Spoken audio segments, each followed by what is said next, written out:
Guys, we are live. What is going on? Thank you for joining me for my review for tonight's edition of Monday Night Raw, the final edition of Raw before the road, before WrestleMania 34. My overall thoughts on tonight's edition of Raw from Atlanta, Georgia. Looking back on it, I thought it was just okay. As this is the go-home show to WrestleMania, there are a lot of expectations. They are certainly high. I don't know if they were quite met. I don't know. Let me know what you guys think. Live chat will be open throughout this entire review. If you're watching, thank you. Great to have you aboard. I don't know. I just felt like it was okay. Definitely could have been much, much better. I've seen much better Raws. Braun Strowman, that was certainly a highlight, but I don't know what it was. Still looking forward to Mania. But this Raw, like I said, I was already sold on WrestleMania as it was. This really didn't do that much to get me that much more excited. We'll run through it. Not really a lot to talk about, but it is what it is. So we'll start here with the opener. We had the face-to-face off with Triple H, Stephanie McMahon, Ronda Rousey, Kurt Angle, being moderated by Jonathan Coachman. Kind of a debate-like format. So pretty much this is Stephanie talking up. They're the authority and they hold people down. And, Triple H, he's the COO, and Kurt Angle's an idiot. And Ronda Rousey, you made the biggest mistake of your life. And eventually this all led to Rousey saying she's still going to rip Stephanie McMahon's arm off. And she'll still be able to sign the checks that Ronda gets. And they go in for the photo op. And Triple H suckers Kurt Angle in, hits him from behind. Looks like Rousey's going to go after Triple H. Stephanie puts her through the table. And I thought it was a nice open. I enjoyed the opening here. A little bit too much talking at times. They kept Rousey's stuff short, sweet, and to the point. But I look forward to this mixed tag match at WrestleMania 34. So we'll see. I'll say my predictions for later on this week. But yeah, Rousey put through the table, her first table bump in WWE. So there you go. We had Bayley versus Sonya Deville. Not really too much to talk about this match, except for Bayley got the quick roll-up win. So yeah, it was just a match. Sonya Deville, I have to say, she really doesn't impress me. There's nothing really that I see in Sonya Deville. I don't know. She's just kind of there. She's a wrestler. She does the MMA gimmick, but we already have Rousey. We have Shayna Baszler. So to me, her gimmick should probably fade away and classify itself as obsolete. Yes. Afterwards, Absolution beats down on Bayley, and Sasha Banks runs down and makes the save. And then she wants Bayley to raise her hand as the winner.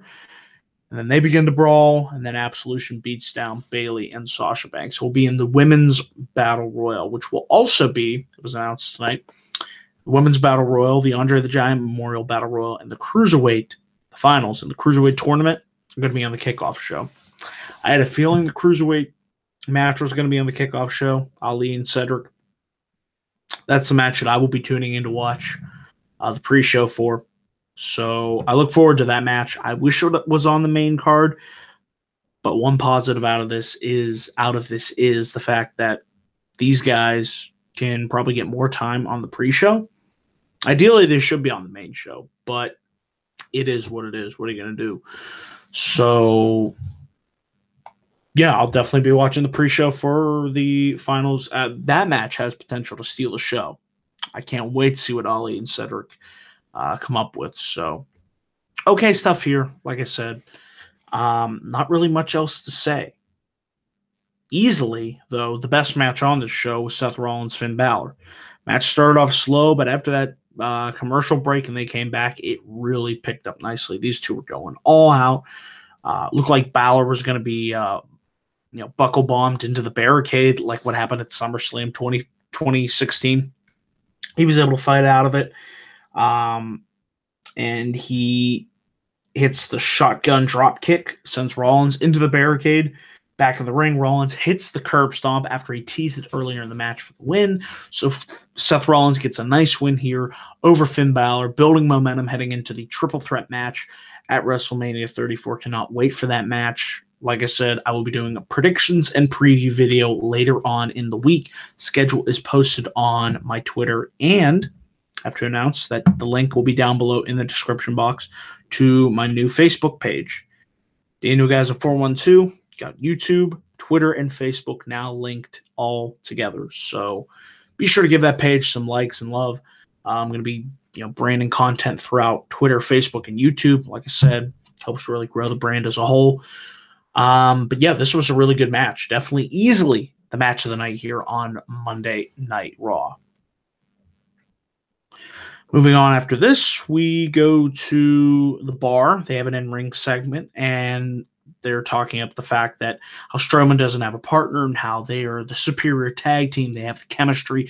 They've been building on it since, I believe, SummerSlam 2016 is when they first started to team together. It's hard to believe it's been that long that Sheamus and Cesaro have been tag team. But, they've really, like I said, at first I wasn't sold on the idea, but they've really grown on me as a tag team. I mean, Cesaro is talented in himself. Sheamus, I haven't always been the biggest fan of, but I think him and Cesaro, they complement each other really well. So Strowman comes out. He says he's going to go to the back and get his partner.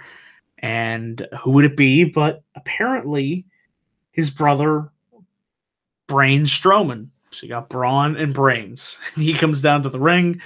Fun little segment here. And the bar try and beat down Braun Strowman. And eventually Strowman tosses Sheamus over. Sheamus and Cesaro over the top rope. So we still don't know who Strowman's partner is going to be at WrestleMania. Could he take them on 2-on-1? It's a possibility. I still would like to see either Samoa Joe, Elias, James Ellsworth. You never know. I don't think it would be Bray Wyatt. Could be the Big Show. There are a number of different possibilities. Big Cass, throwing it out left field. But I like the fact that there's two different possibilities here. You can either get a partner or it's a 2-on-1 handicap match. I would buy either of those. So I look forward to seeing what happens this Sunday at WrestleMania. After this, we move on to Matt Hardy versus Goldust. Matt gets the win, and afterwards he goes outside to talk to the Andre the Giant statue. I think a Matt Hardy Goldust feud actually could be interesting. With the broken universe and just everything at its disposal, I would like to see that happen. I'd be interested. You got my attention. The match was what it was, and Matt being in the Andre the Giant Memorial Battle Royale, there's a mouthful. Easy to say. I wish he had a more prominent role at WrestleMania, considering how well Ultimate Deletion went. But hopefully coming out of WrestleMania, maybe him and Bray go after the tag team championships. Woken Bray Wyatt, whatever direction they go in with Bray Wyatt, the repackaging, which he desperately needs. We'll see. But I think Matt winning the Battle Royale at least would give him some type of shine at WrestleMania. So hopefully he does win. But we'll see. After this, we move on to John Cena. He says this is it. This is the final chance that The Undertaker has to make some type of reaction, show up, confirm a match at WrestleMania, and Undertaker doesn't say anything. He doesn't come out. There's no gong. There's no noise. There is nothing. I was very surprised not to see The Undertaker on Raw here. I thought for sure he would show up here on Raw or something. Maybe appear on the Titantron and say, rest in peace, or say I'm coming back at WrestleMania, but nothing was confirmed for the show. Maybe they do something tomorrow on SmackDown. You never know. But as of now, John Cena versus The Undertaker, despite how loud the crowd chanted, even though I don't want to see the guy wrestle again, the way they've been building it, Cena says he's going to go as a fan, but we all know that's preposterous. You can't buy that for 1 minute. He did say this interesting line at the end. He said, it's obvious the Taker left his hat in the ring last year, but it is clear to everyone he left his balls at home and that he is a dead man walking, which obviously alludes to his Big Evil run in 2002-03. So I think we will see, you never know, they might do something on SmackDown, but He'll show up at WrestleMania as Big Evil, as the American Badass, ride his motorcycle to the ring with Kid Rock performing, and I guess I find it very weird that they would confirm this match on the WrestleMania show. They wouldn't announce it tonight on Raw. To me, and I apologize for that botch right there. It's just weird that they didn't confirm this match tonight on Raw.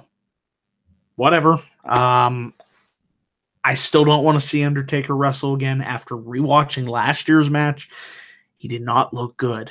He really did not. So, yeah. We have Elias. Walk with Elias. He takes a shit on Atlanta. He beats Heath Slater really quickly. He's going to have a concert at WrestleMania. Hopefully, a certain eyebrow-raising, trailblazing, step your foot on the gas, get ready to whoop some ass. The Rock comes back and interrupts his concert. Will The Rock return? We'll see. Find out in 6 days. Strowman runs into Kurt Hawkins, who desperately wants to be Braun Strowman's partner, and I'm happy for Braun.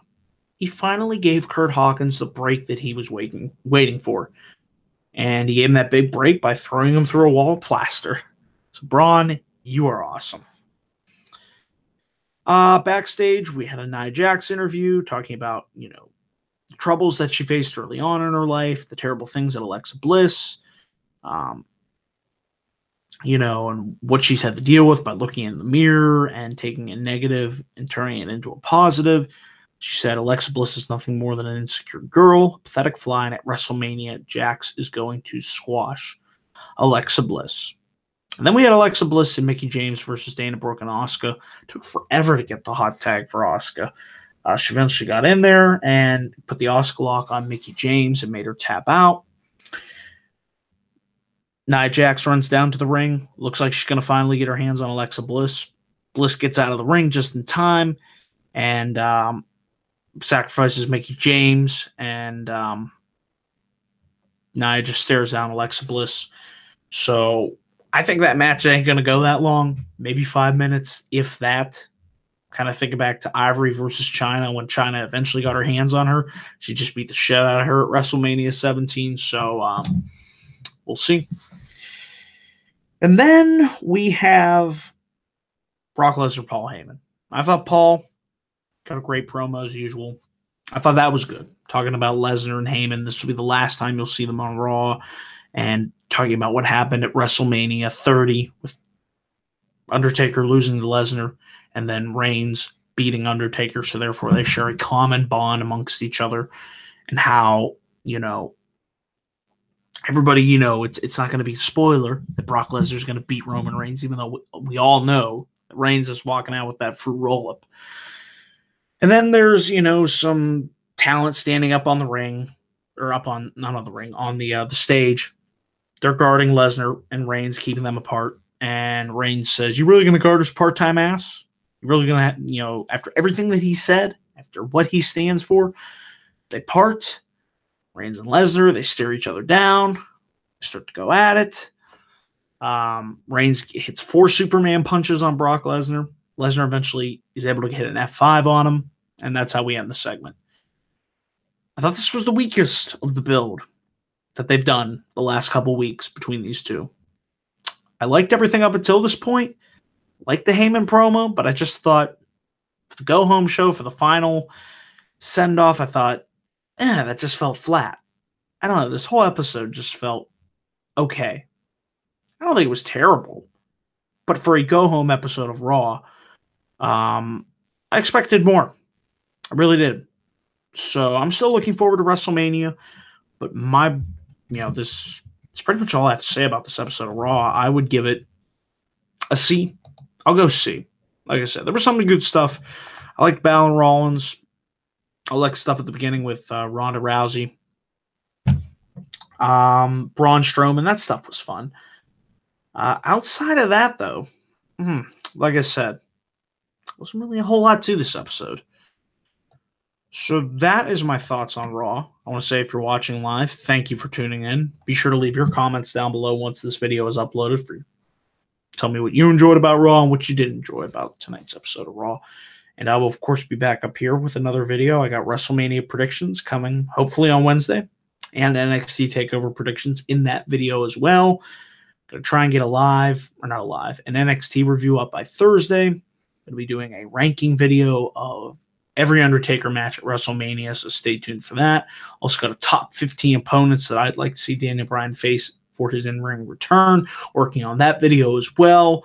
We got Hall of Fame thoughts. Be doing that Friday, Saturday. And of course, my live NXT TakeOver review that will be up here at 10:45, hopefully on Saturday, April 7th. And then the granddaddy of them all, my WrestleMania 34 review, will be back up here live, hopefully at 12:30 a.m. It's going to be a long night. It's going to be a fun week. So, guys, I want to say thank you all for tuning in to watch this video. Remember to click my like and subscribe button here on youtube.com/DanielGuys412.